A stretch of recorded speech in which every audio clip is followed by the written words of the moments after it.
ஜெயம் கர்த்தருக்குதான். ஹல்லேலூயா. ஜெயம் கர்த்தருக்குதான்.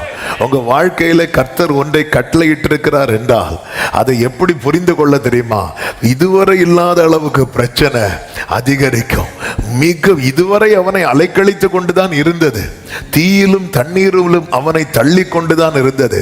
ஆனால் இப்பொழுது அது அவனை எப்படி அலைக்கழிக்குது தெரியுமா? மிகவும் அலைக்கழித்து. கர்த்தருக்கு மகிமை உண்டாவதாக. ஆண்டவர் இப்படி கட்டளையிடுறதுக்கு முன்னாடி என்ன நடக்குது அப்படின்னா, இங்க என்ன நடக்குதுன்னு பார்க்கிறதற்கு 25வது வசனத்திலே சொல்லப்பட்டிருக்கிறது. ஆமென்.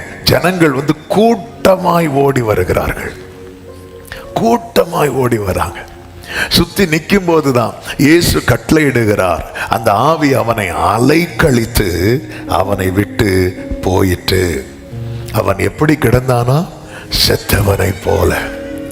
செத்து போனான் என்று அநேகர் சொல்லத்தக்கதாய்.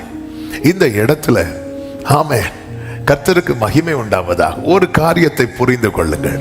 ஒருத்தங்க அடிபட்டு கிடந்தா அவங்கள தூக்குவாங்களா? தூக்குவாங்க. ஒருத்தங்க செத்து கிடந்தா அவங்கள தூக்குவாங்களா? தூக்க மாட்டாங்க.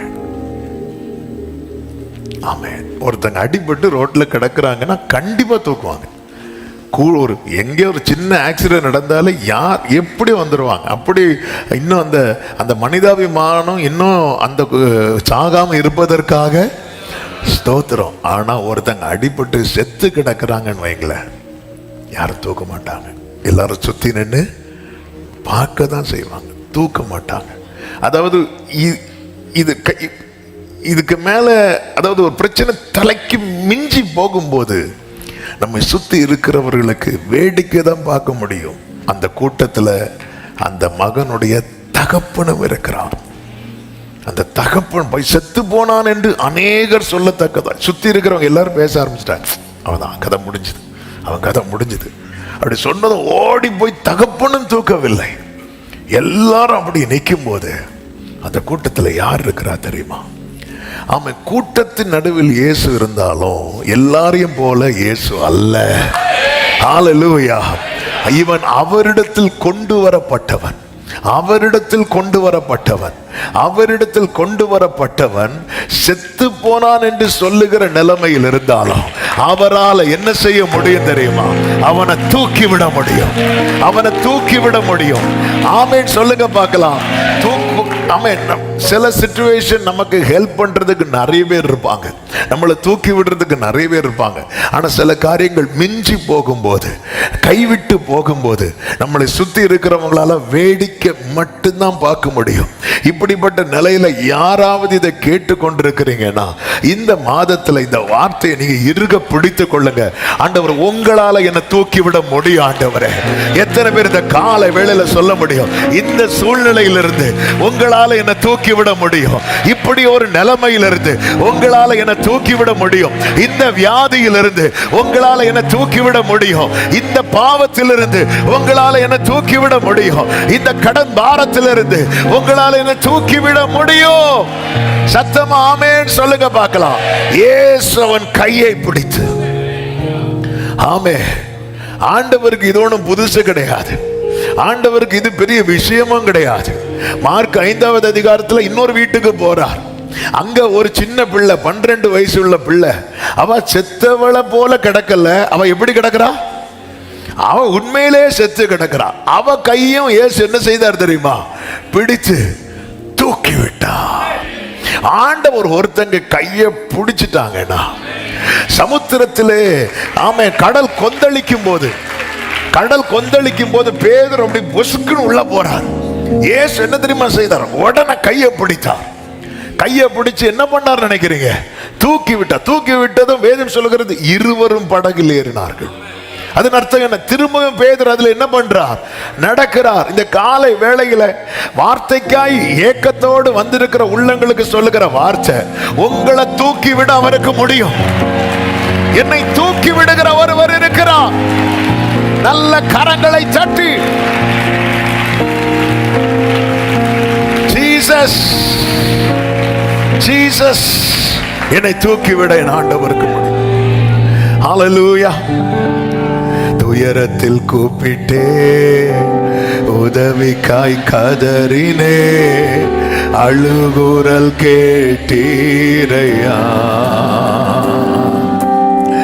துயரத்தில் கூப்பிட்டேன், உதவிக்காய் அழுகுரல் கேட்டீரையா. குனிந்து தூக்கினீர், குனிந்து தூக்கினீர், பெரியவனாக்கினீர் உமது காருண்யத்தா.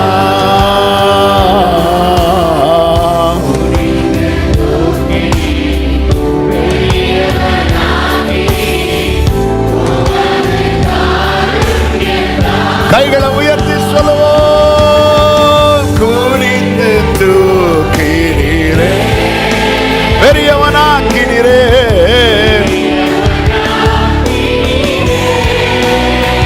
ஜீசஸ் உமது காருண்யத்தா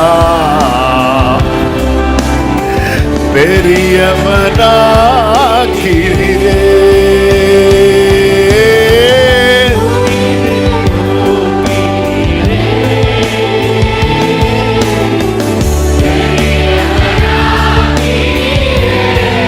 ஆமென். உமது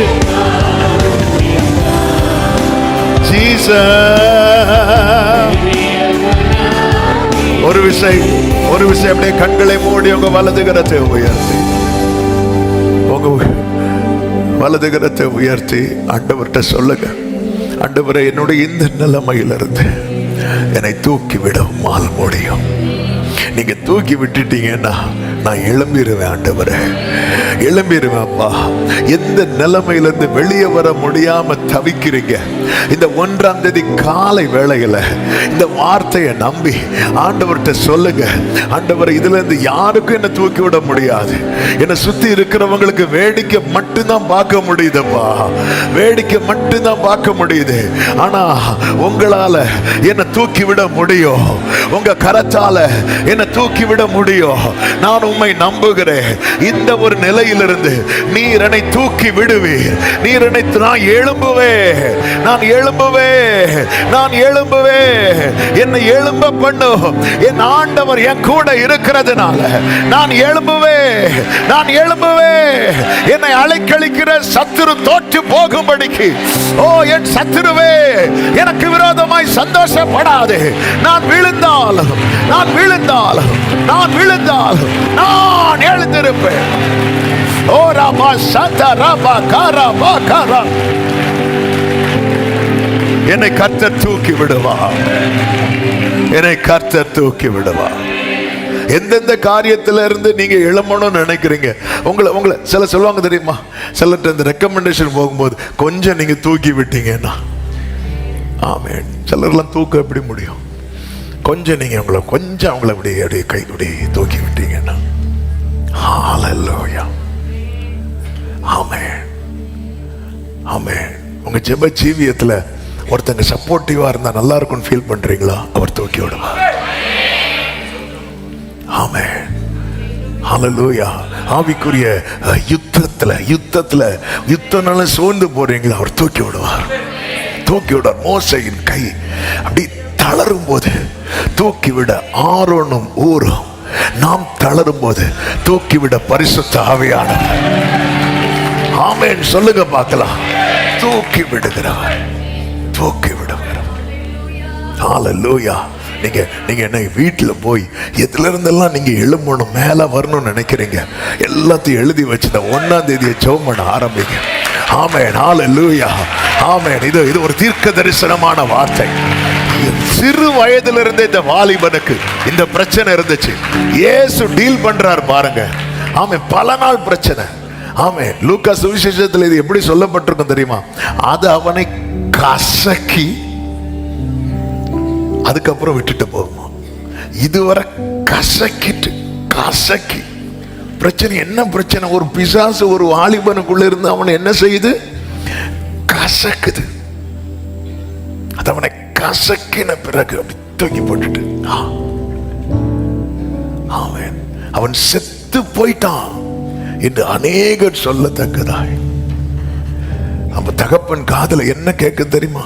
அவன் செத்துட்டான், அவன் செத்துட்டான், அவன் செத்துட்டான், அவன் கதை முடிஞ்சிட்டு, அவன் கதை முடிஞ்சிட்டு அப்படி கேட்டுட்டு இருக்கும் போது இயேசு அவன் கையை அப்படி பிடித்து அப்படி தூக்கிட்டார். ஆண்டவரே, என்னுடைய இந்த நிலையிலிருந்து, என்னுடைய இந்த மந்த நிலையிலிருந்து, என்னுடைய இந்த முடக்கப்பட்ட நிலையிலிருந்து, ஆண்டவர் இந்த மனுஷர் தலையில ஏறி போகிற நிலையிலிருந்து, இந்த வலையில் அகப்பட்ட நிலையிலிருந்து, தீயையும் தண்ணீரையும் கடக்கிற இந்த நிலையிலிருந்து என்னை தூக்கிவிட, என்னை தூக்கிவிட உம்மால் மட்டுமே முடியும். சங்கீதம் 145:14 சொல்லப்பட்டிருக்கிறது, கர்த்தர் விழுகிற யாவரையும் தாங்கி மடங்கடிக்கப்பட்ட யாவரையும் தூக்கி விடுகிறார். ஹல்லேலூயா. தூக்கி எறியப்பட்ட என்னை வேண்டும் என்று சொல்லி சேர்த்து கொண்ட, ஓ தூக்கி எறியப்பட்ட, தூக்கி வேண்டும் என்று சொல்லி,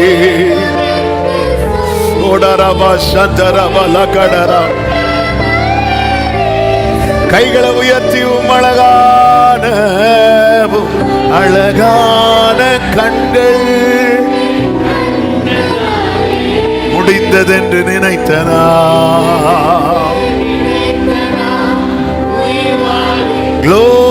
க்ளோரி அழகான ஜீசஸ்.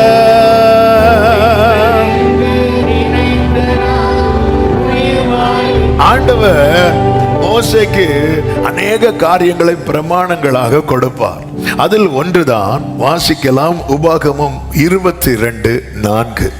உபாகமம் 22:4.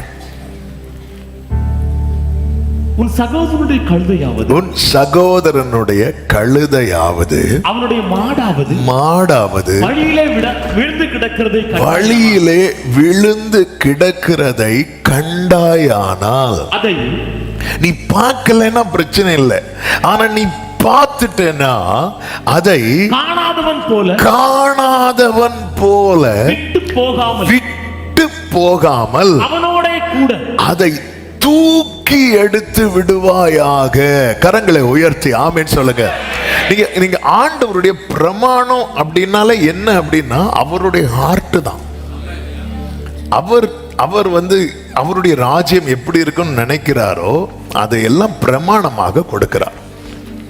கிங்டம்ஸ் லா தான் the word of God, இந்த வேதாகமம், பரலோக லா புக் தான் இது. இதப்போ அவருடைய ஹார்ட். இதுவரை இந்த வாலிபனை எத்தனையோ முறை இந்த ஆவி அலைக்கழித்திருக்கிறது. அப்பொழுது அவன் அவர் பார்வையில் இல்லை. இப்பொழுது அவன் எங்க இருக்கிறான் தெரியுமா? அவர் பார்வையில். ஆண்டவர் சொல்றாரு, உன் சகோதரனுடைய கழுதையாவது மாடாவது வழியில விழுந்து கிடக்கிறதை நீ கண்டாயானால், நீ பார்க்கலன்னா பிரச்சனை இல்லை, இப்ப நீ பார்த்துட்ட, நீ கண்டாயானால் அதை காணாதவன் போல விட்டு போகாமல். ஆமென், ஹல்லேலூயா. இதுக்கு முன்னாடி இந்த வாலிபனை எத்தனையோ முறை அலைக்கழித்தது. ஒன்றை புரிந்து கொள்ளுங்க, நாம மாடோ நாம கழுதையோ கிடையாது, நாம் அவருடையவர்கள். ஒரு மாடோ கழுதையோ விழுந்து கிடக்கிறத பார்த்தா கூட நீ பார்க்காம போயிடக்கூடாது, அதை தூக்கி விடணுங்கிறதுல அவர் இவ்வளவு உறுதியா இருப்பார் என்றால், இந்த நாளில என்னை கேட்கிற அன்பு சகோதர சகோதரி, இதுக்கு முன்னாடி உன் பிரச்சனை தெரியாது, நீ எங்க விழுந்து கிடந்த தெரியாது. ஆனா இப்ப நீ அவர் சமூகத்துல வந்துட்ட, அவருக்கு முன்னாடி வந்துட்ட. இனி அவர் கண்டும் காணாதவர் போல இருக்க மாட்டார்.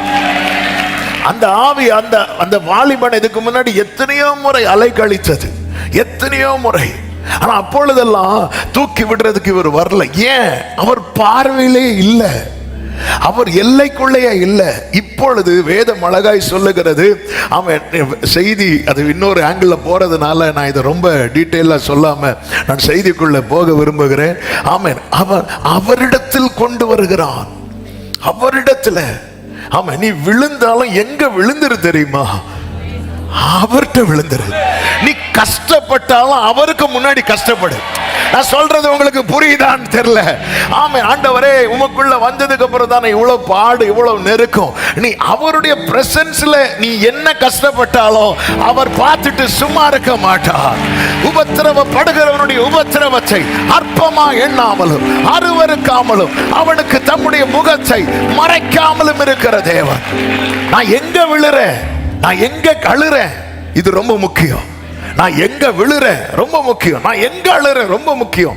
அண்ணாள் வீட்டில இருந்து அழுதுட்டு இருக்கிறா, ஒரு வார்த்தை வரல.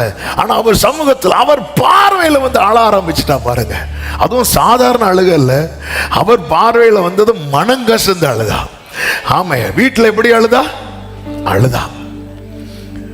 சமூகத்தில் வந்ததும் மனம் கசந்து அழுதா. அவர் பார்வையில வந்துட்டுல, இனி அவர் கண்டும் காணாம விட்டுருவாரா? ஆண்டவர் ஒரு ஊமையை சொல்லுகிறார். ஊமை அல்ல, ஒரு சம்பவத்தை சொல்லுகிறார். ஒருவன் எருசலேமிலிருந்து எரிகோவுக்கு வழிப்பிரயாணமாய் புறப்பட்டு போகிறான். அவன் கள்ளர் கையிலே அகப்பட்டு அவனை அடித்து குற்றுயிராய் விட்டு விட்டு போகிறார்கள். அந்த வழியாய் ஒரு ஆசாரியன் வருகிறான், ஒரு லேவியன் வருகிறான். அதன் பிறகு ஒரு சமாரியன் வருகிறதை இயேசு சொல்லுகிறார். ஆமென், ஆமென். அந்த சமாரியன் என்ன செய்கிறானா, அவனை கண்டு, அவனை பார்க்கலன்னா பிரச்சனை இல்லை, அவனை பார்க்கலன்னா பிரச்சனை இல்லை. உங்க காரியத்தை நீங்க ஆண்டவர் சமூகத்துல தெரியப்படுத்திடுங்க. பேதுரு மூழ்கும் போது அமைதியா இருந்தான்னா பிரச்சனை வேற. ஆனா அவரை பார்க்க வச்சான் பாருங்க. எப்படி பார்க்க வச்சான் தெரியுமா? ஆண்டவரேன்னு கத்துனான். அவரை பார்க்க வைத்தான் பாருங்க. இன்னைக்கு ஆமே, நீங்க எந்த நிலையில தூக்கி விடணும் கர்த்தரால முடியும். நீங்க அவரை பார்க்க வைங்க, நீங்க அவரை பார்க்க வைங்க. அதனாலதான் அவருடைய சமூகத்துல அவரை பார்க்க வைங்க. அதுதான் ஆமே, ஆண்டவரே பரலோகத்திலிருந்து கர்த்தர் நோக்கி பார்க்க மட்டும். புலம்பல் ஒரு வசனம் உண்டல்லவா? புலம்பல் புஸ்தகம் 3வது அதிகாரத்துல அந்த வார்த்தை இருக்கிறது. பரலோகத்திலிருந்து 3வது அதிகாரம் 49வது வசனம், 49:50 வாசியுங்கள். கர்த்தர் பரலோகத்திலிருந்து நோக்கி பார்க்கும் மட்டும் என் கண் இடைவிடாமல் ஓய்வின்றி நான் அழுதுட்டே இருக்கிறேன். அப்பா, என்ன பார்க்க மாட்டீங்களா? ஆண்டவர் பார்த்துட்டாருன்னு எங்களை, அவர் பார்த்துட்டாருன்னா அவர் டீல் பண்றதே வேற. அவர் பார்த்துட்டு பார்க்காதது போல விட மாட்டார். ஒரு கல்யாண வீட்டுக்குள்ள என்ட்ராகும் போது அவர் கண்ணுக்கு 6 கற்சாடி தென்படுகிறது. பார்த்துட்டார்ல, இனி அதை தூக்கி எடுத்துடுவார். அவ்வளவுதான், பார்த்துட்டார்ல, சகைவ பார்த்துட்டார்ல, இனி அவனை எல்லா அக்கிரமத்திலிருந்து தூக்கி எடுத்துடுவார். இன்னைக்குள்ள செய்தி, தூக்கி விட கர்த்தருக்கு முடியும். ஆனா கர்த்தரை பார்க்க வைக்கிறது உங்ககிட்ட தான் இருக்கு. அவரை பார்க்க வைங்க, அவர் பார்க்கணும். கண்டாயானால், இது எவ்வளவு காலமா இருக்கு இந்த பிரச்சனை? அது பிரச்சனை பல சின்ன வயசுல இருந்து இருக்கு. ஆண்டவரே, இவ்வளவு நாள் நீங்க ஆண்டவரே தூக்கி விட வரல, என் பார்வையிலே இல்லை. இந்த மேட்ரு, இந்த விஷயம் எனக்கு என் எல்லைக்குள்ளே வரல, என் டேபிள்லே வரலையே. இந்த மேட்ரு, இந்த காரியம் டேபிள் என் கோர்ட்லயே வரல. ஆண்டவர் சமூகத்திலே வராத மேட்டர்ல ஆண்டவர் எப்படி டீல் பண்ணுவார்? ஆமென். இந்த ஃபைல் அவர் டேபிள்லே வரல, அவர் பார்வையிலே இல்ல. இயேசு கிறிஸ்து எங்கெல்லாம் நடந்து போறாரோ அவர் பார்வை படும்படிக்கு ஜனங்கள் வியாதியா இருக்கிறவங்களெல்லாம் கொண்டு வந்து வைப்பாங்களா? அவர் பார்வை படும்படிக்கு, அவர் பார்வை படும்படிக்கு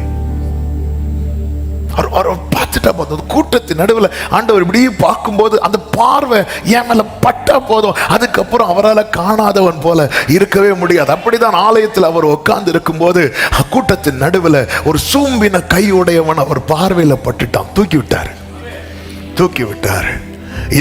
இந்த மார்ச் வந்து டார்கெட் என்ன தெரியுமா? அவர் பார்வையில் நான் இருக்கணும், அவர் பார்வை என் மேல படணும். ஆமென். நோக்கி பார்க்க மட்டும். என்னை பாரும், என்னை பாரும், என்னை பாரும், என்னை பாரும், என்னை பாரும். இந்த ஒரு முறை இறங்கும் கெஞ்சுகிறே கெஞ்சுகிறே என்னை பாரும் என்னை பாரும் இந்த ஒரு முறை இறங்கும் கெஞ்சுகிறே கெஞ்சுகிறே என் இயேசுவே என் வாழ்க்கையில் நீர் எத்தனை தருணங்கள் தந்தீர் அதையெல்லாம் வீணடித்தேன் இப்போ ஒன்றுமில்லாமல் நிற்கிறேன் என் இயேசுவே என் வாழ்க்கையில் நீர் எத்தனை தருணங்கள் தந்தீர் அதையெல்லாம் வீணடித்தேன் இப்போ ஒன்றுமில்லாமல் நிற்கிறேன் என்னை பாரும் முகத்தை மறைக்காதிரும் கெஞ்சுகிறே கெஞ்சுகிறே என்னை பாரும் முகத்தை மறைக்காதிரும் கெஞ்சுகிறே கெஞ்சுகிறே. ஹல்லேலூயா. ஆண்டவருடைய பார்வை ஆண்டவர் சமூகத்தில் அந்த நான்கு வாலிபர்கள் ஒரு திமிர்வாதக்காரனை கட்டில் கிடையாய் கிடக்கிற திமிர்வாதக்காரனை சுமந்து கொண்டு வரும்போது அவங்கள பொறுத்த வரைக்கும் என்ன அப்படின்னா அவங்க ஃபெய்த் என்னன்னா அவர் பார்த்துட்டாருன்னா முடிச்சு, அவர் பார்வையில பட்டா போதும். அவங்க எப்படியாவது உள்ள கொண்டு போலான்னு பாக்குறாங்க. இவங்களுக்கு நூற்றுக்கு அதிபதி ஃபெய்த் எல்லாம் கிடையாது, நூற்றுக்கு அதிபதி ஃபெய்த் எல்லாம் கிடையாது. ஆமே, என்ன நூற்றுக்கு அதிபதி ஃபெய்த் தெரியுமா? நீங்க ஒரு வார்த்தை அப்படிலாம் கிடையாது. இவங்களை பொறுத்து இவங்க ஃபெய்த் என்ன தெரியுமா? அவர் அப்படி பார்த்துட்டாருன்னா இவங்க எட்டி பார்க்குறாங்க, தூக்கி வெளியிருந்து காட்டுறாங்க, ஒன்றும் தெரியல. ஏன்னா வாசல் ஃபுல்லாக ஆட்கள் நிற்கிறாங்க. எப்படியாவது அவருக்கு முன்னாடி இறக்கி வச்சா போதும். என்ன அந்த சுற்றி தேடுறாங்க. அதாவது தெரிந்த வாசல் அடைபட்டது என்று சொல்லி ஒருத்தன் திரும்பி போகாம எப்படியாவது ஆண்டவருடைய பிரசன்னத்துல மேட்டரை வச்சிடணும் அப்படி சொல்லி நிக்கிறான். அவனுக்குன்னு ஒரு டோர் எப்படியாவது திறக்கப்படும். கூரையை பிரிக்கிறாங்க. கூரையை பிரிச்சு அப்படி இறக்கும் போது அவன் அடிக்கடி இந்த வார்த்தையை சொல்லும் போதெல்லாம் சொல்லி இருக்கிறேன். அந்த வீட்டு ஓனர் யாரை பார்த்துருப்பா தெரியுமா? இயேசு அப்படி பார்த்துருப்பார். இயேசு அப்படி வச்சிருப்பார். ஹல்லேலூயா. ஆமே, இயேசு மட்டும் இல்லாம கூரையை பிரிக்கணும். அப்புறம் என்னெல்லாம் இவங்க அப்புறம் வரும் கூரையை பிரிச்சாங்கன்னா வரும்போது அந்த கட்டில் ஒருத்தர் இருந்தான், போகும்போது கட்டில் பற்றாக்குறை, ஹாஸ்பிட்டல் என்ன இல்லை, பெட் இல்லை. இயேசு அங்க இருந்தார். இறக்கி அவருக்கு முன்னாடி வச்சாங்க பாருங்க, எலும்பு அப்படின்ட்டார். எலும்பும் படுக்கையை எடுத்துக்கொண்டு தூக்கி விட்டார். ஆண்டவர் தூக்கி விட்டார். இந்த சமாரியன் வரும்போது கண்டுன்னு இருக்கு. யூதருக்கும் சமாரியருக்கும் ஆகாத ஒரு சூழ்நிலை. ஆனா அவர் பார்வையில பட்டதுக்கு அப்புறம் அந்த சமாரியன் அவனை யாருன்னு பார்க்கல தெரியுமா? யூதன்னு பார்க்கல. இதுதான் ஆண்டவருடைய இரக்கம். ஆமென். பேதுரு மூழ்க காரணம் என்ன?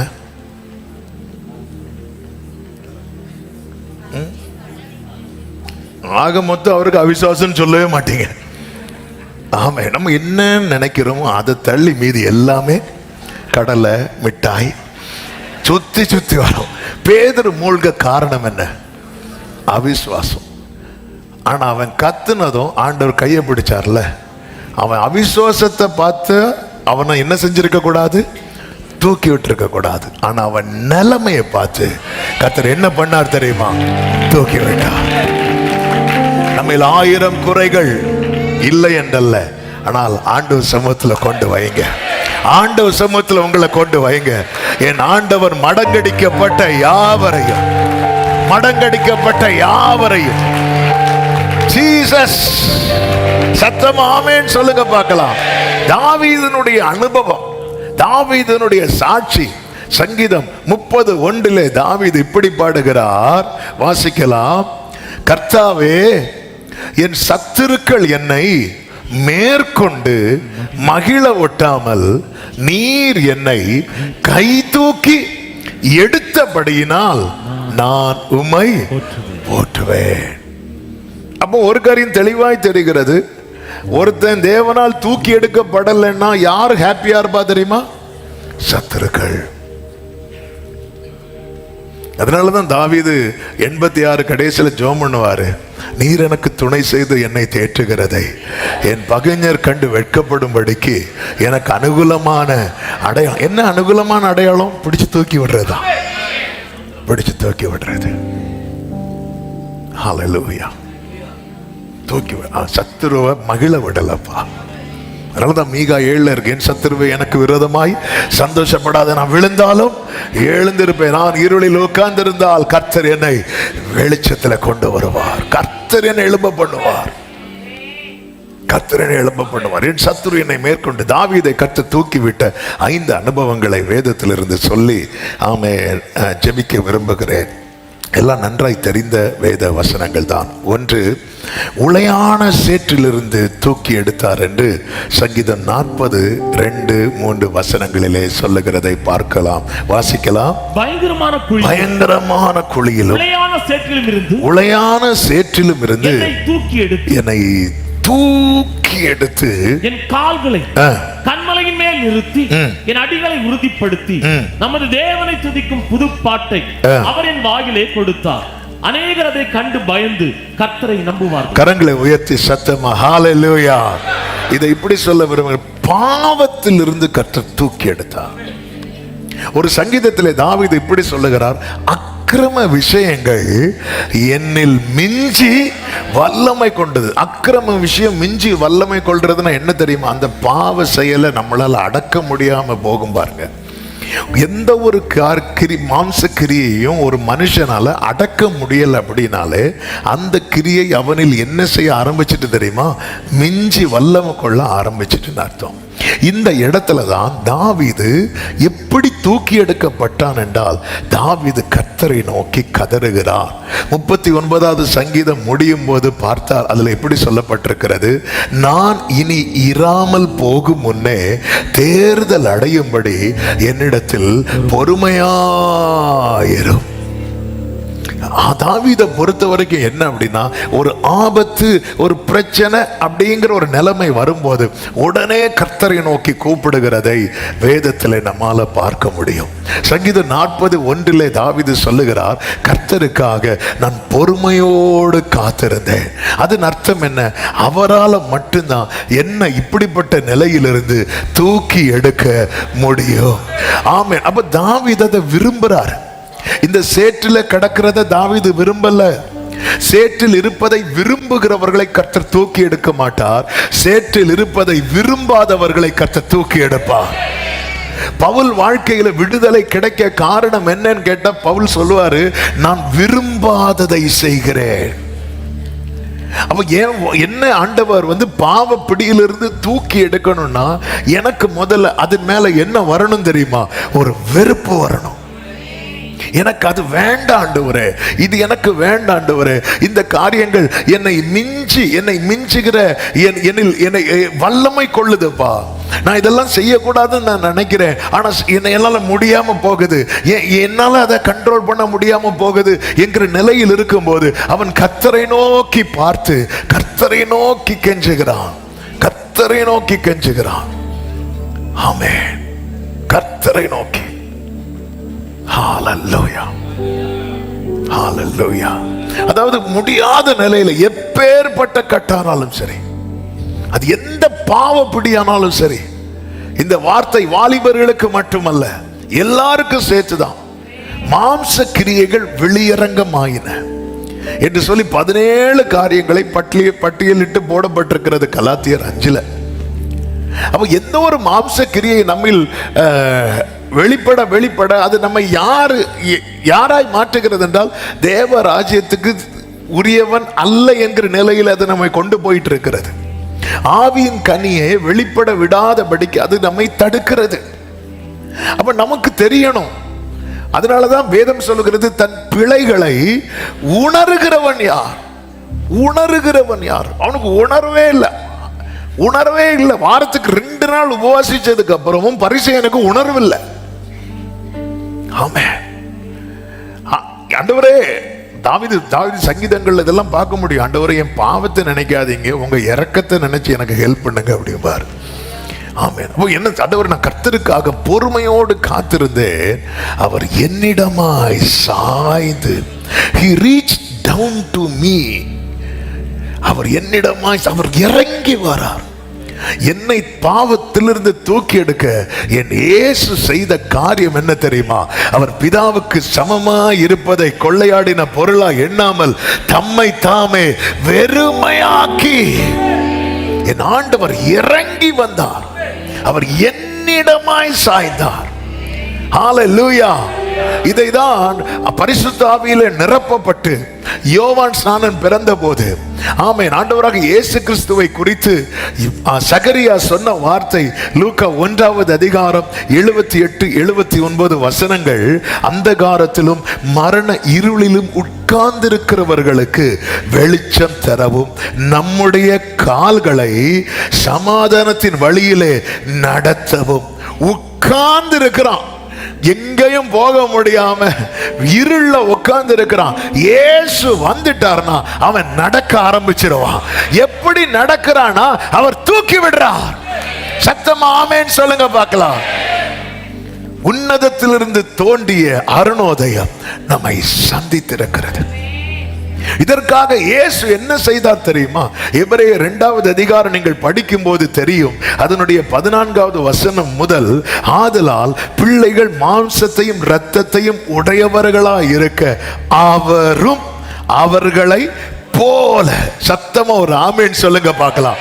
சத்தமா இயேசு, சத்தமா சொல்லுங்க, இயேசு என்னை போல மாறினார். ஆமென். ஹல்லேலூயா. இயேசு, இயேசுன்னு சொல்ல பிடிக்கிறவங்க மட்டும் சத்தமா சொல்லுங்க, இயேசு என்னை போல மாறினார். ஆமென். ஹல்லேலூயா. நீங்க தான் கையில போன்ல ஒரு நாளைக்கு 100 தடவை உங்களை பார்ப்பீங்கல்ல, கேமராவை ஆன் பண்ணி. இப்படியாப்பா, எனக்கு பிடிக்கலப்பா. ஆமென். அவரும் அவர்களை போல. அந்த அந்த அந்த 2 வார்த்தையை மட்டும் ஹைலைட் பண்ணி இருக்கிற இந்த வசனத்துல. அவரும் அவர்களை போல, இயேசு என்னை போல. எதுக்கு? என்னை அவரை போல மாற்ற. இதற்காக அவர் மாறினார். அது மட்டுமல்ல, எதுக்கு அப்படி மாறினார்? ஆமென். மரணத்துக்கு அதிகாரியாகிய பிசாசானவனை தமது மரணத்தினாலே அழிக்கும்படிக்கும் ஜீவ காலமெல்லாம் மரண பயத்திலே அடிமைத்தனத்துக்கு உள்ளானவர்கள். ஜீவ காலமெல்லாம் இந்த அடிமைத்தனத்துக்கு உள்ளானவர்கள் யாவரையும் விடுதலை பண்ணும்படிக்கும்.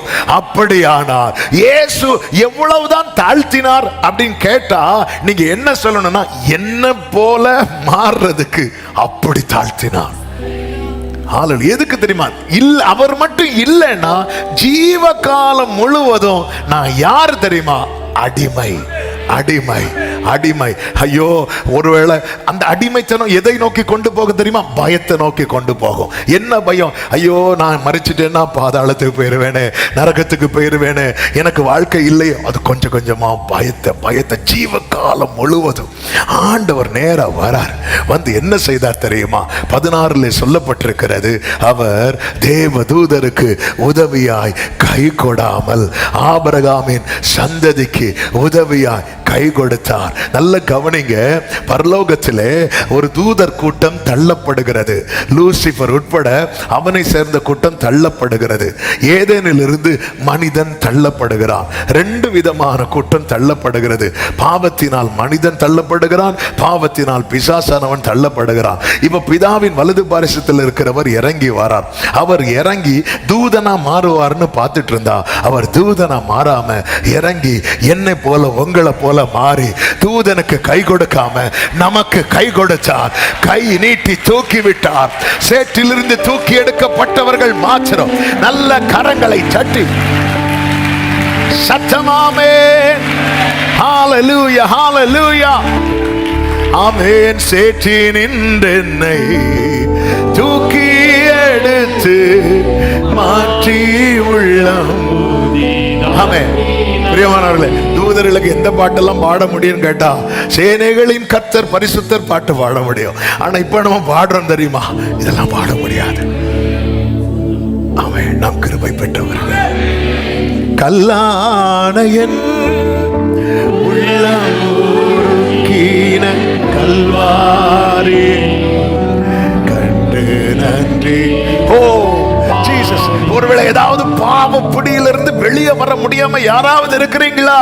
பரலோகத்தில் இருக்கிற கர்த்தர் நோக்கி பார்க்க மட்டும், நோக்கி கூப்பிடுங்கள். அவர் தூக்கி எடுப்பா, தூக்கி எடுப்பா, தூக்கி எடுப்பா. எந்த காரியமானாலும் சரி, ஹல்லேலூயா, தூக்கி எடுப்பா. ஆண்டவர் பாராட்டின கிருபை. எனக்கு ரொம்ப பிடிச்ச வசனத்தை, எல்லா வசனமும் ரொம்ப பிடிக்கும். அதுல ஒரு வார்த்தை, சங்கீதம் 18:36 தாவீது சொல்லுவாரு, என் கால்கள் வழுவாதபடிக்கு நான் நடக்கிற வழியை அகலம். இதான் கிரேஸ்.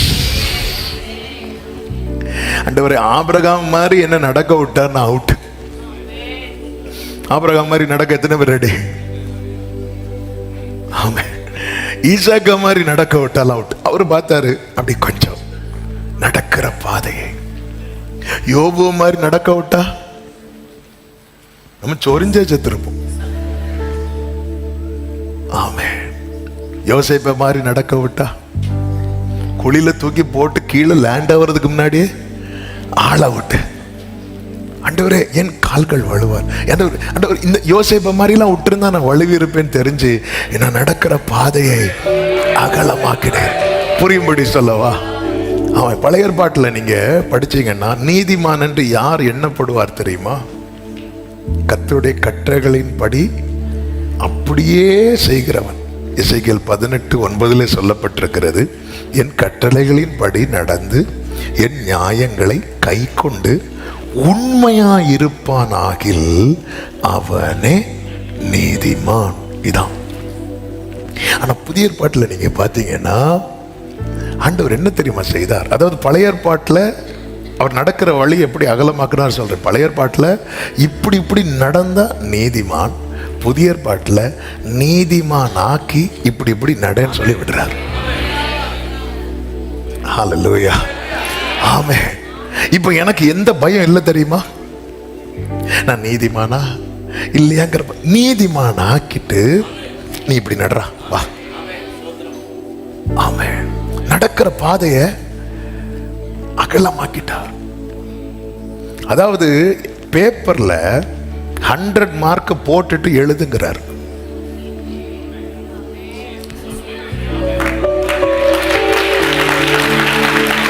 எழுது, எழுது, நீ எழுது. எழுதணும், எக்ஸாம் அட்டன் பண்ணணும், எழுதணும். நீ எழுது. அடர் மார்க் நான் போட்டேன் மேல பாரு, நீதிமான், நீ எழுது. அப்ப நான் என்ன எழுதுவேன் தெரியுமா? ஃபுல்லா கிருபை, கிருபை, கிருபை, கிருபை, கிருபை, கிருபை, கிருபை, கிருபை, கிருபை. ஹல்லேலூயா, ஆமென். நான் நடக்கிற பாதைய அகலமாக்கிட்டோம். ஏன்? அவர் என்ன தூக்கி விட விரும்புகிறார். சத்துரு மகிழக்கூடாது. ரட்சிக்கப்பட்ட ஒவ்வொருவருக்கும் சொல்லுகிற வார்த்தை, உன்னில் சத்துரு மகிழுவதை பரலோகம் விரும்பவில்லை. நீங்க நல்லா கவனிங்க. இஸ்ரவேல் ஜனங்கள் கன்றுக்குட்டியை உண்டு பண்ணி வைத்து ஆராதிக்கும் போது ஆண்டவர் மோசேக்கிட்ட என்ன தெரியுமா சொல்வார்? என்ன விடு, நான் இவங்களை என்ன செய்ய போறேன்? அழிக்க போறேன், அழிக்க போறேன்னு சொன்னதும் மோசே அப்படியே ஆளு திக்கி திக்கி பேசினாலும் மேட்டர் பேசிடுவாரு. ஆளு சிலருக்கு பேச ஸ்ட்ரென்த் இல்லைனாலும் பேசுறது ஒரே வார்த்தை தான் சொன்னாங்க. ஆனா அப்படி ஈட்டி மாதிரி குத்திட்டு இயேசுக்காவது குத்தி எடுத்துட்டாங்க. சிலர் குத்தி அப்படியே வச்சிருப்பாங்க. அப்படி கிருபை பெற்றவங்க எல்லாம் இருக்கிறாங்க. இப்ப மோசே என்ன சொல்றாரு பாருங்க. மோசே சொல்றாரு, யாத்திரை 11 வாசிங்க. மோசே தன் தேவனாகிய கர்த்தரை நோக்கி, கர்த்தாவே, தேவரின் மகா பலத்தினாலும் வல்லமையுள்ள கையினாலும் எகிப்து தேசத்திலிருந்து புறப்பட பண்ணின உம்முடைய ஜனங்களுக்கு விரோதமாக உம்முடைய கோபம் பற்றி எரிகிறது. அடுத்த வார்த்தை, மலைகளில் அவர்களை கொண்டு போடவும் பூமியின் மேல் இராதபடிக்கு அவர்களை நிர்மூலமாக்கவும் அவர்களுக்கு தீங்கு செய்யும் பொருட்டே அவர்களை புறப்பட பண்ணினார் என்று எகிப்தியர் சொல்லுவானே. ஆண்டவரே, ஏதாவது பண்ணீங்கன்னா எகிப்தியர் கொண்டாட ஆரம்பிச்சிரும் ஆண்டவரே அப்படி சொன்னது ஆண்டவர். சரி, நான் அப்படி பண்ணல விடு. ஆண்டவர், இப்படி ஏதாவது பண்ணிட்டீங்கன்னா எகிப்தியர் சொல்ல ஆரம்பிச்சிருவான், அவன் துதிக்க ஆரம்பிச்சிருவான். ஆண்டவரே அப்படி சொன்னது ஆண்டவர் தாம் செய்ய நினைத்த 14 தாம் செய்ய நினைத்த தீங்கை செய்யாதபடிக்கு பரிதாபம் கொண்டார். அதன் அர்த்தம் என்ன? என்னில் சத்துரு மகிழுவதை என் தகப்பன் விரும்பவில்லை. எழுதுறவங்க இத பெருசா எழுதி வச்சிருங்க. என்னில் சத்துரு மகிழுவதை, என் வீழ்ச்சியை பார்த்து, என் தடுமாற்றத்தை பார்த்து, ஆமென், சத்துரு மகிழுவதை பரலோக தகப்பன் விரும்பவில்லை. இந்த மார்ச் மாதத்துல சில உள்ளங்களுக்கு இந்த வார்த்தை தீர்க்க தரிசனமாய் போகிறது. சத்துரு இனி உன் வாழ்க்கையில அதிகம் சிரிக்க முடியாது. கர்த்தர் உன்னை கை தூக்கி எடுக்க சித்தம் வைத்திருக்கிறார். ஆமென். நான் பாவத்தில் விழுந்து கிடந்தேன், அவன் சிரிப்பான், அவன் சிரிப்பான். கர்த்தருக்கு மகிமை உண்டாவதாக. ஆண்டவர் அதனால நான் நடக்கிற பாதையை அகலமாக்கிறேன். கிருபையை தரார். கிருபையை தரது எதுக்கு தெரியுமா? இதுல நடக்கிறதுக்கு. அதனால நான் நீதிமானாயிட்டேன், நான் எங்கேயும் அப்படிலாம் போக முடியாது. விசுவாசத்தை துவக்குகிறவரும் அதை முடிக்கிறவருமா இருக்கிற இயேசுவை நோக்கி. இயேசுவை பார்த்துட்டு நடக்கும்போது பழைய ஏற்பாட்டில் பரிசுத்தவான்களுக்கெல்லாம் எந்தெந்த பாதை கடினமா இருந்துச்சோ, புதிய ஏற்பாட்டில் இயேசுவை பார்த்து நடக்கும்போது அந்த பாதை ரொம்ப ஈஸியா இருக்கு. ஹல்லேலூயா. ரொம்ப ஈஸியா இருக்கு. இதுக்கா கஷ்டப்பட்டாங்க, இதுலயா கஷ்டப்பட்டாங்க, இதுலயா கஷ்டப்பட்டாங்க, இதுலயா இல்ல. ஆமென். அதனாலதான் நீங்க கவனிச்சீங்கன்னா தெரியும், பழைய ஏற்பாட்டில் அநேகரை குறித்து சொல்லப்பட்டிருக்கிறது. ஆமென். சாக கொடுத்தவர்களை திரும்ப பெற்றார்கள். இன்னும் கொஞ்சம் பேரை குறித்து என்ன தெரியுமா சொல்லப்பட்டிருக்கும்? அவர்கள் விடுதலை பெற சம்மதியால் சாவணமா செத்துட்டு போறேன். என்ன பலன்! எவ்வளவு ஈஸியா ஹேண்டில் பண்றாங்க. அவங்க விடுதலை பெற சம்மதியாமல் மேன்மையான உயிர்த்தெழுதலை அடையும்படிக்கு. அதாவது அதுல இருந்து எதெல்லாம் வேண்டாம்னு சொல்லி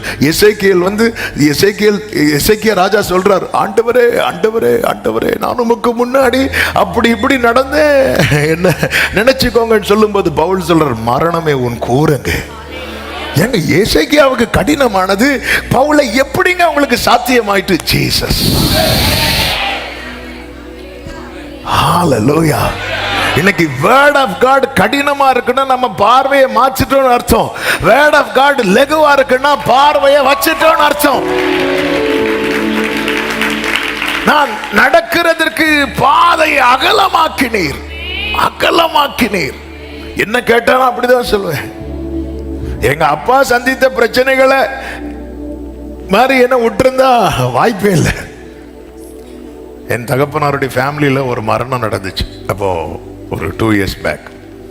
அப்போ நாங்கள் போயிருந்துக்கும் போது எங்கள் அப்பா வீடு, அந்த அட்மாஸ்பியர், அங்கே அவங்க முறைமையின்படி அடக்க ஆராதனை எரிக்கிறாங்க. அப்போ அதோட கொஞ்ச நேரம் யோசித்து பார்த்துட்டே இருந்தேன், ஆண்டவரே, ஒருவேளை இந்த சுச்சுவேஷனில் நான் வளர்ந்தேன்னா, உங்கள் அழைப்புக்கு நான் செவி சாய்த்திருப்பானா, நான் வந்திருப்பேனா? ஆண்டவரே ஆண்டவரே, என்ன நீங்கள் தூக்குறதுக்குன்னு எங்கள் அப்பாவை நீங்கள் கொக்கி போட்டு இழுத்து இழுத்து கொண்டு வந்து என்ன எவ்வளோ சேஃபாக உள்ளே வச்சிருக்கிறீங்க ஆண்டவரே அப்படி சொல்லி எனக்கு அந்த இடத்துல இருந்தே கண்ணீர் வர ஆரம்பிச்சிட்டேன். நான் நடக்கிறதற்கு என் பாதையை கர்த்தர் அகலமாக்கினா. கர்த்தர் இன்னைக்கு நம்ம ஆண்டவர் சமூகத்தில் இருக்கிறோன்னு பவுல்கிட்ட கேட்டால் சொல்லுவார், அவர் ரொம்ப பொறுமையாக இருந்தார் என் விஷயத்தில். அதாங்க அகலமாக்குறது. ரொம்ப பொறுமையாக இருந்தார். பொறுமையாக இருந்து காத்து அப்படி பார்த்து பார்த்து பார்த்து பார்த்து அப்படியே மனுஷரை கட்டி இழுக்கிற அன்பின் கயிற்றால கட்டி இழுத்து நம்ம நிறைய பாதையை கடந்து வந்தது நம்ம காலில் இல்லை, அவர் கால் அதில் நின்று நம்ம அவர் தோளில் இருந்தது. ஹalleluya.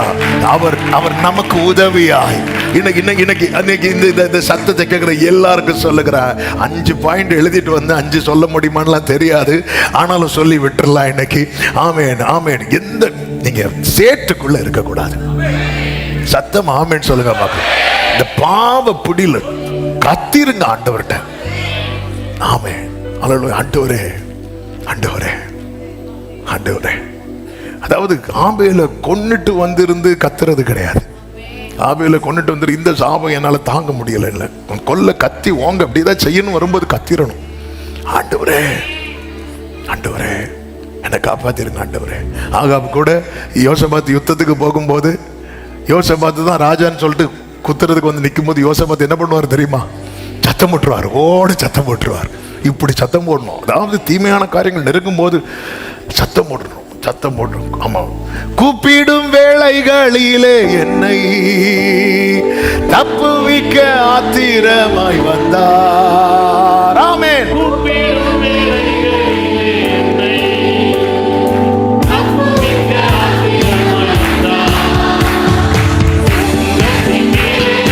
நடந்திடுவேனே, சர்வங்களை மிதித்திடுவே.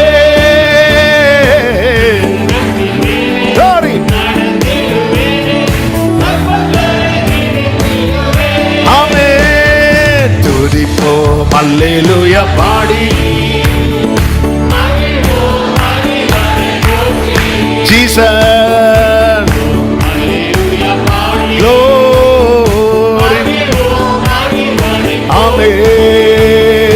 மகிமை தேவ மகிமை, தேவ தேவனுக்கே மகிமை. ஹalleluya மகிமை.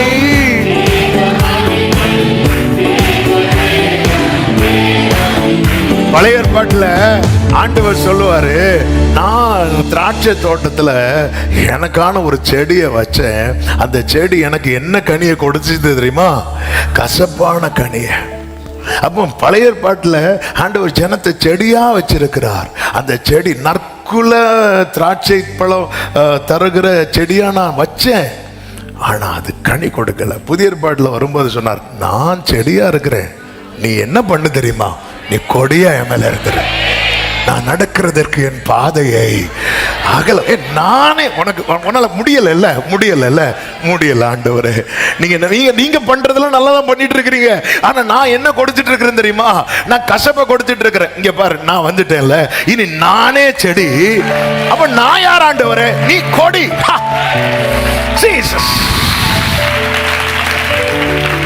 அவ்வளவுதான். நான் நடக்கிறதுக்கு என் பாதையை அகலமாக்கிடு. நான் செய்ய வேண்டியது என்ன தெரியுமா? நேசர் இயேசுவின் மேல் சாய்ந்தே துன்பவனாந்திரத்தில்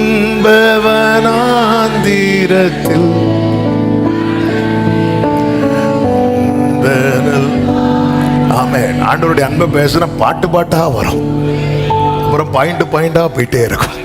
ஹalleluya. அதாவது என்னைக்குமே நமக்கு தர அந்த ஃபேவரை நான் வந்து நடக்க வேண்டிய வழியில நடக்கிறதுக்காக இவ்வளவு ஃபேவர், எவ்வளவு சப்போர்ட். உன் வழிகளில் எல்லாம் உன்னை காக்கும்படிக்கு உனக்காக தம்முடைய தூதர்களுக்கு, தூதர்கள்னா சிறக விரிக்கிற தூதர்கள் மட்டுமல்ல, பட்டயத்தை கொண்டு வருகிற தூதர்கள் மட்டுமல்ல, தூது வரும். கொஞ்சம் இடரும் போது ஒரு தூது வரும், பயப்படாத நான் இருக்கிறேன். தூது கொண்டு வரும். எத்தனை வார்த்தை நம்மளை தூக்கி நிறுத்திச்சு. ஹalleluya. சிறகு அடைக்கிற தூதர்கள் இருப்பாங்க, பட்டயத்தை வச்சிட்டு இருக்கிற தூதர்கள் இருப்பாங்க. அது நடுவில் வலதுபுறம் இடதுபுறம் சாயும் போது வழி இதுவே என்று சொல்லுகிற சத்தம் கேட்கும் அல்லவா? சேற்றிலிருந்து தூக்கினார். இரண்டாவதாக ஆட்டு தொழுவங்களிலிருந்து எடுத்தார் என்று சங்கீதம் 78:70 சொல்லப்பட்டிருக்கிறது. தம்முடைய தாசனாகிய தாவீதை தெரிந்து கொண்டு ஆட்டு தொழுவங்களில் இருந்து அவனை எடுத்தார். இதுதான் வேதம் அழகாய் சொல்லுகிறது. அவர் சிறியவனை 113, 7, 8 வசனங்கள், சிறியவனை புழுதியிலிருந்து தூக்கி விடுகிறார், எளியவனை குப்பையிலிருந்து உயர்த்துகிறார். அவனை பிரபுக்களோடும் தமது ஜனத்தின் அதிபதிகளோடும் உட்கார வைக்கிறார். கரங்களை உயர்த்தி ஹல்லேலூயா. நமக்கு ஒரு தேவன் உண்டு, நம்மை தெரிந்தெடுத்த தேவன். நாம் எப்பொழுதுமே புழுதியிலும் சேற்றிலும் ஆமென் குப்பையிலும் இருப்பதை விரும்பாத தேவன். அவர் தூக்கி எடுத்த பிரபுக்களோடு ஆண்டவர் ஒருவனை தூக்கி விட்டா அவன் வாழ்ந்துருவான், அவன் வாழ்ந்துருவான்.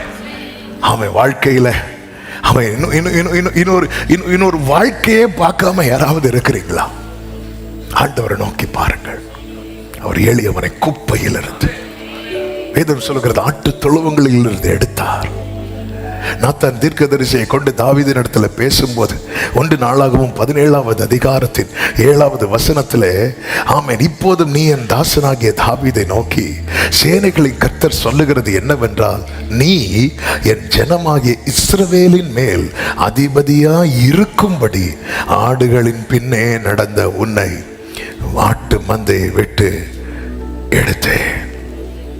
நீ போன இடமெல்லாம் உன்னோட இருந்து உன் சத்துருக்களை எல்லாம் உனக்கு முன்பாக நிர்மூலமாக்கி பூமியில் இருக்கிற பெரியோர்களின் நாமத்திற்கு ஒத்த நாமத்தை உனக்கு உண்டாக்கினேன்.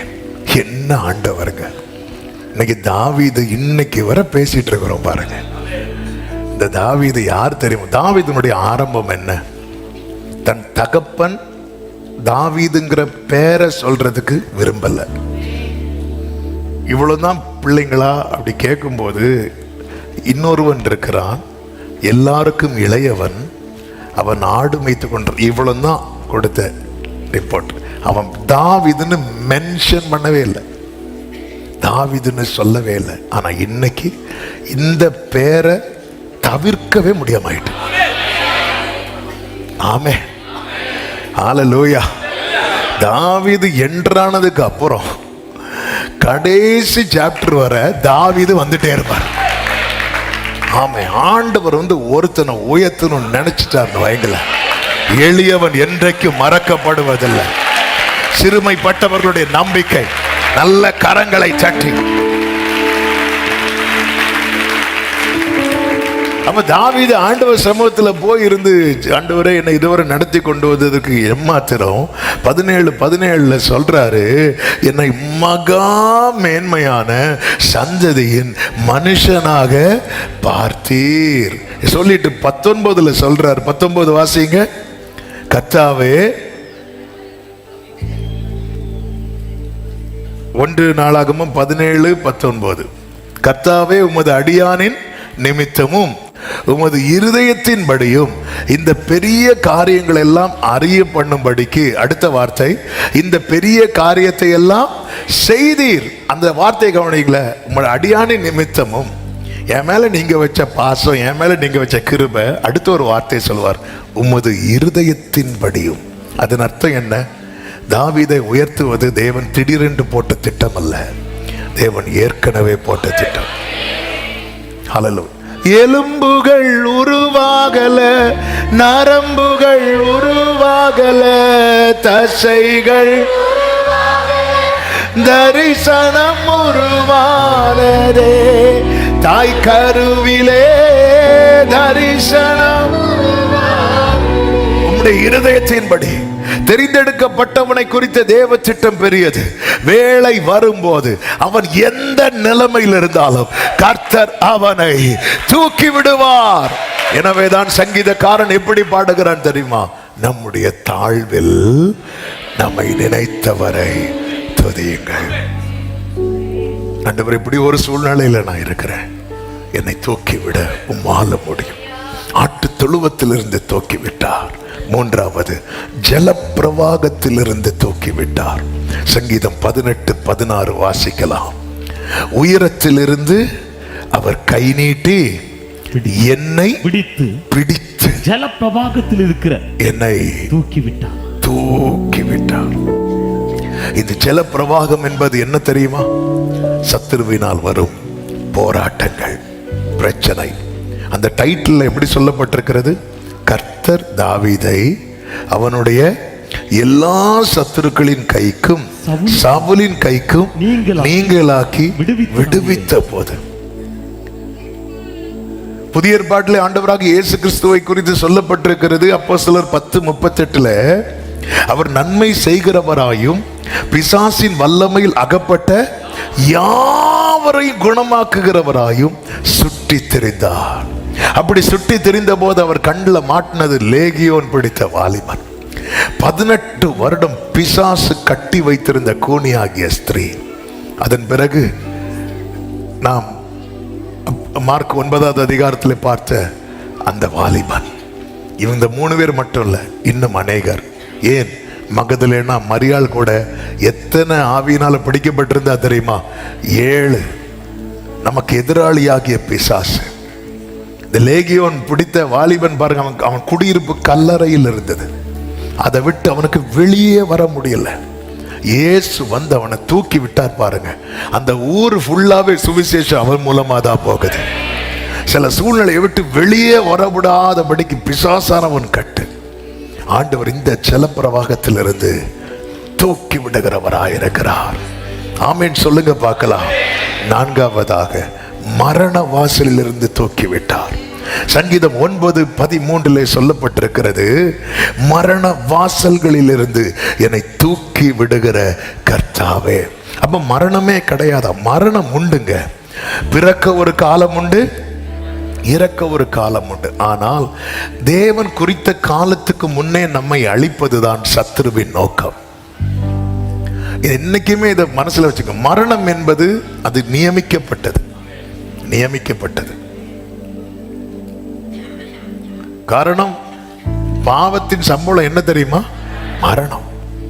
மரணம் இல்லாம போக வாய்ப்பே இல்லையா? வாய்ப்பு இருக்கு. இயேசு வந்தால், இயேசு வந்துட்டார்னா உயிரோடு இருக்கிற நாம் என்ன செய்யப்படுவோம்? எடுத்துக்கொள்ளப்படுவோம். இயேசு வர தாமதித்தால் நமக்கு குறித்த காலம் வரும்போது நம் ஓட்டம் முடிந்துதான் ஆகும்.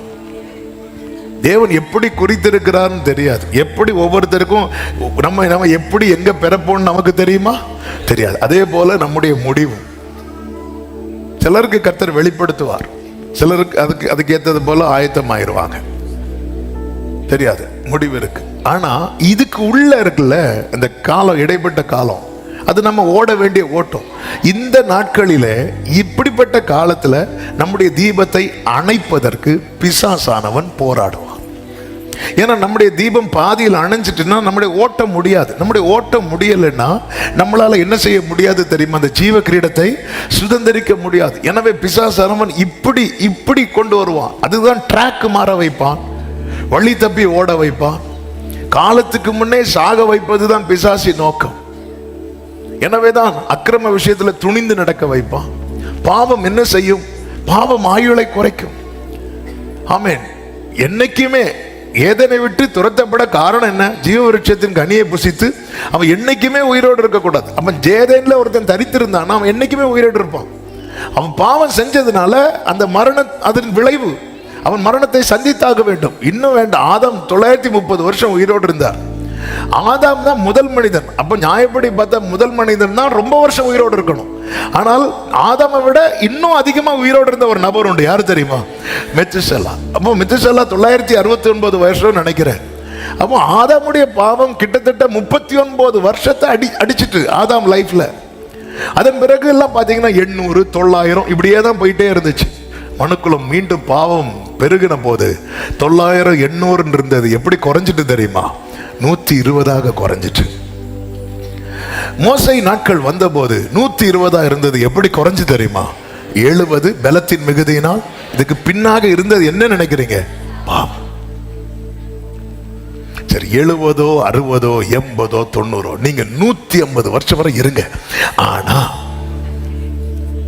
ஒழுங்கா இருக்கணும். அதுதான் மேட்ரு.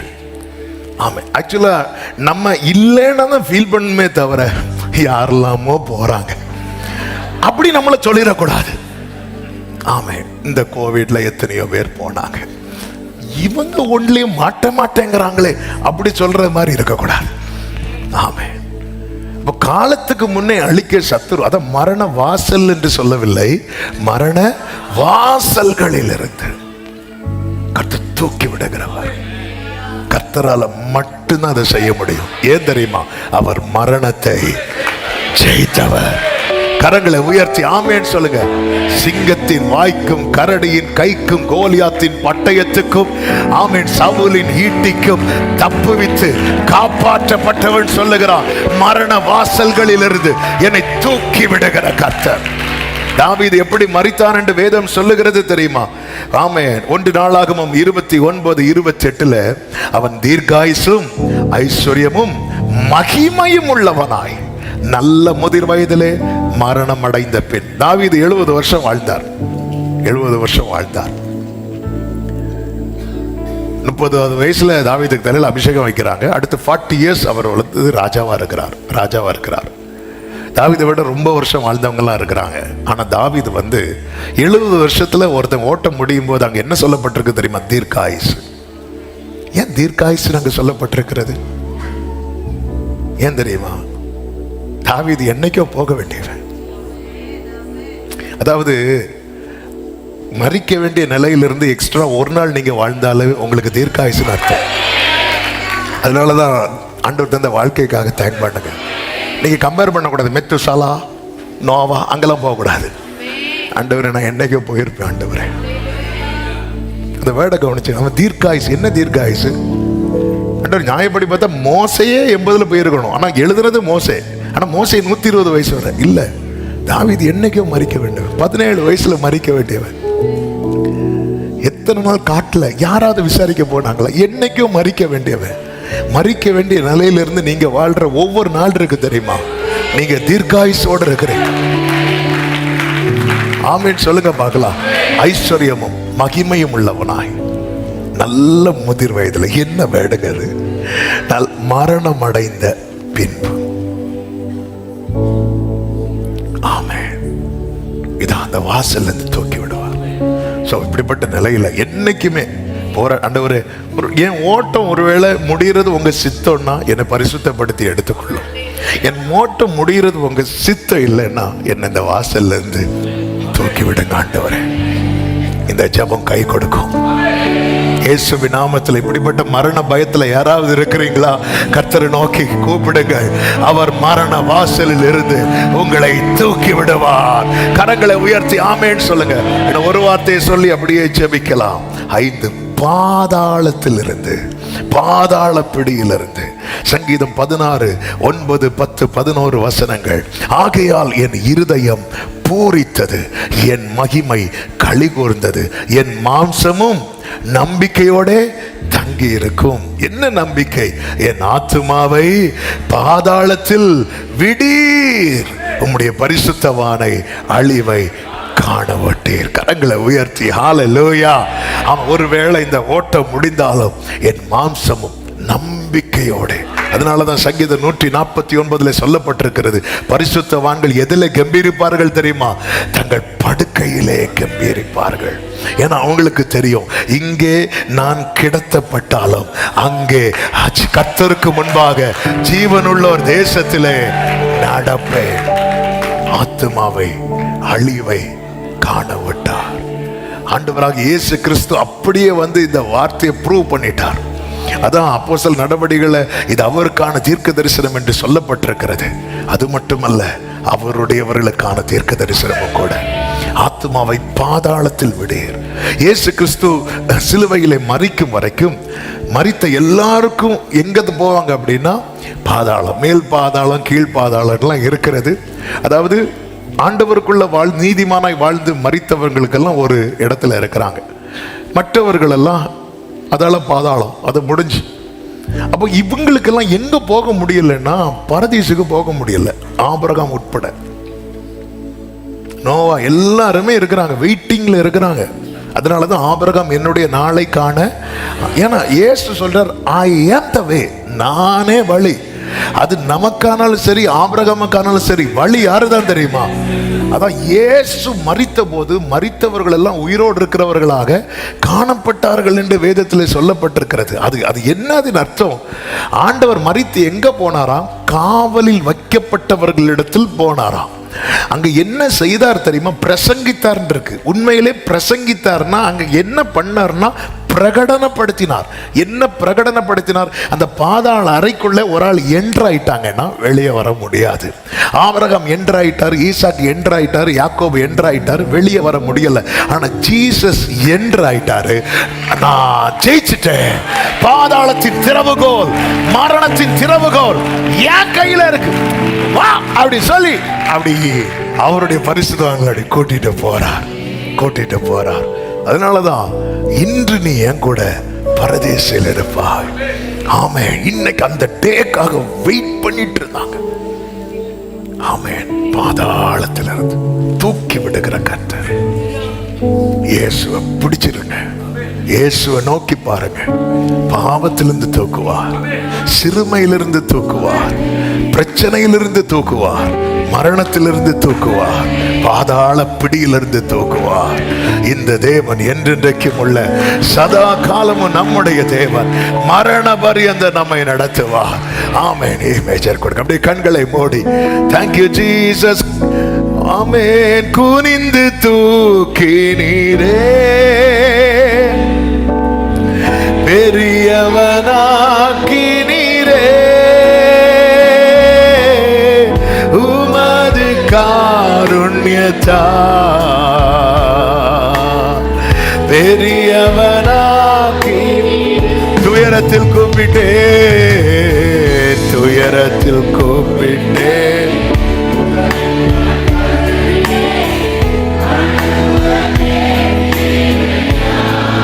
ஆமென். துயரத்தில் கூப்பிட்டேன். நன்றி ராஜா. முடிந்தா கைகளை உயர்த்தி கண்களை ஏறெடுத்து குனிந்து தூக்கினேன். கிருபையா உமது காருண்யத்தா ஆமென். உமது அடியனை உமது காருண்யத்தா ஆமென். குனிந்து தூக்கினீரே பெரியவனாக்கினீரே,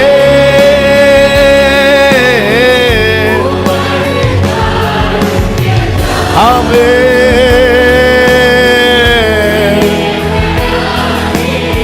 குனிந்து தூக்கினீரே, கிருபை கிருபை கிருபை அம்மா.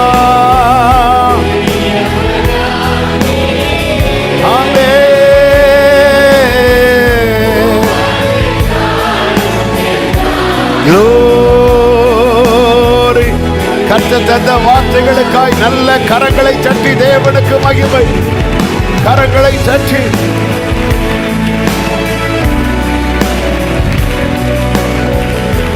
ஆமென், ஆமென். செத்து போனான் என்று எல்லாரும் சொல்லத்தக்க செத்தவனை போல கிடந்தவனை நீர் கை தூக்கி விட்டு உடனே அவன் எழுந்து புறப்பட வைத்தீரே. எந்த நிலையிலும் எங்களை தூக்கிவிட நீர் இருக்கிறீர் அப்பா. அதுல நீரே வல்லவராய் இருக்கிறீர். எங்களை சுற்றி இருக்கிறவங்களுக்கு ஒரு லிமிட்டுக்கு மேல வேடிக்கை மட்டும்தான் பார்க்க முடியும்ப்பா. ஆனால் நீர் வந்தது வேடிக்கை பார்க்க அல்ல, எங்களை எல்லா நிலையிலும் இருந்து தூக்கிவிட வந்திருக்கிறீர். நீ தூக்கி விடுவீர். என் அன்பு தகப்பனே, இரக்கமுள்ள தேவனே, நீ தந்த நல்ல வார்த்தைகளுக்காக நன்றி ஆண்டவரே. இன்னைக்கு நீர் எங்களோடு அநேக வார்த்தைகளை கொண்டு பேசினேன். நம்முடைய பிள்ளைங்க எந்தெந்த நிலையில எழும்ப முடியாம தூக்கிவிட யாரும் இல்லாம தவித்து கொண்டிருக்கிறார்களோ ஆண்டவர் அன்று தாவீது சொன்னார், அவர் என்னிடமாய் சாய்ந்து அப்படியே ஒவ்வொருடைய சாட்சியாய் மாறட்டும். கர்த்தர் தூக்கி விடுவீராக, தூக்கி விடுவீராக, பாவ பிடியிலிருந்து தூக்கி விடுவீராக, சிறுமையிலிருந்து தூக்கி விடுவீராக, எல்லா ஜல பிரவாகத்திலிருந்து தூக்கி விடுவீராக, மரண பயத்திலிருந்து தூக்கி விடுவீராக, பாதாள பிடியிலிருந்து தூக்கி விடுவீராக. உங்க கரம் இதை செய்யட்டும். ஒவ்வொருவரை ஆட்கொள்ளும், கிருபை பெருகட்டும். சமாதானத்தோடு அனுப்பி சாட்சியாய் கொண்டு வரும். இந்த மாதம் ஒவ்வொருவருக்கும் நன்மையாய் ஆசீர்வாதமா இருக்க கிருபை செய்யும். கையின் கிரியைகளை ஆசீர்வதியும், படிக்கிற பிள்ளைகளை ஆசீர்வதியும். விசேஷமாய் எக்ஸாம் எழுதுற பிள்ளைங்க மேல உங்க கரம் இருக்கட்டும். நல்ல முறையில் எக்ஸாம் எழுதி நல்ல மதிப்பெண்களோடு வெற்றி பெற கர்த்தர் அனுகிரகம் செய்வீராக என்று ஜெபிக்கிறோம். போக்கிலும் வரத்திலும் ஒவ்வொருவரையும் காத்துக்கொள்ளும். ஒருவரை ஒரு தீங்கு அணுகாதபடி, துக்கப்படுத்தாதபடி உங்க இரத்தத்துக்குள்ள மூடி மறைத்து கிருபையாய் காத்துக்கொள்ளும்.